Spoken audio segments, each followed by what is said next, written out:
kita kirim data dia malah masuk ke false, masuk lagi ke chat produk. Jadi kita harus buat lagi if di sini.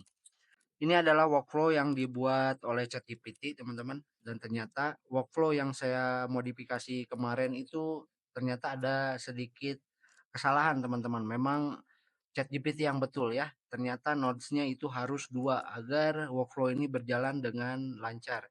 Langsung aja kita coba ya, teman-teman nih. Ini di sini udah saya tambahkan, udah saya modifikasi. Di sini ada laporan penjualan ya, teman-teman, di AI order. Jadi ketika nanti order masuk, dia akan dikirim dan di-save ke laporan penjualan. Di-input lah ke sini. Kalau untuk bertanya-tanya dia akan masuk ke AI chatbot produk ya. Langsung aja kita coba nih. Kita akan ketik halo. Nah, di sini dia akan masuk ke AI chat produk ya. Selamat datang di Kopi Santuy, ada yang bisa dibantu? Kita akan balas misalkan saya mau pesan kopi.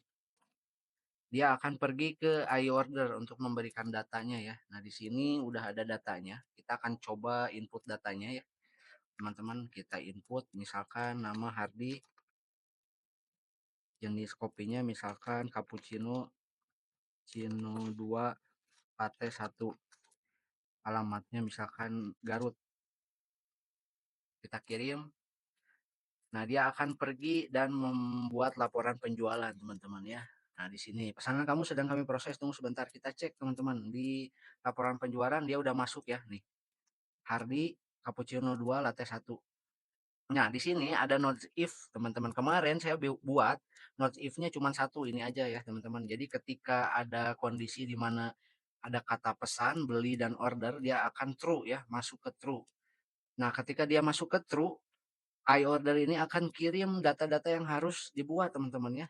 Nah, ketika nanti kita isi data ini, karena nggak ada lagi if, dia akan masuk ke false, teman-teman. Karena dia nggak memenuhi syarat kondisi yang ada di if ini nih. Ya. Jadi dia akan masuk ke false. Jadi masuknya malah jadi ke chatbot. Nah, di sini kita buat lagi if, teman-teman, di dalam sini. Saya buat lagi if dengan kondisinya AND. Jadi semua kondisi ini harus ada dalam satu kalimat ya. Ketika semua kondisi ini ada dalam satu kalimat, dia akan masuk ke AI order. Seperti itu. Jadi untuk bertanya-tanya dia masuk ke sini, ketika dia mau order dia masuk ke AI order, teman-teman. Jadi seperti itu. Memang workflow yang dibuat ChatGPT memang betul. Kita harus pakai kondisi nodes-nya itu 2 ya, teman-teman. Kalau cuma satu dia nanti nggak akan masuk ketika iOrder ngasih data, kita kirim data dia malah masuk ke false, masuk lagi ke chat produk. Jadi kita harus buat lagi if di sini. Seperti itu, teman-teman. Ini merevisi video saya yang kemarin ya.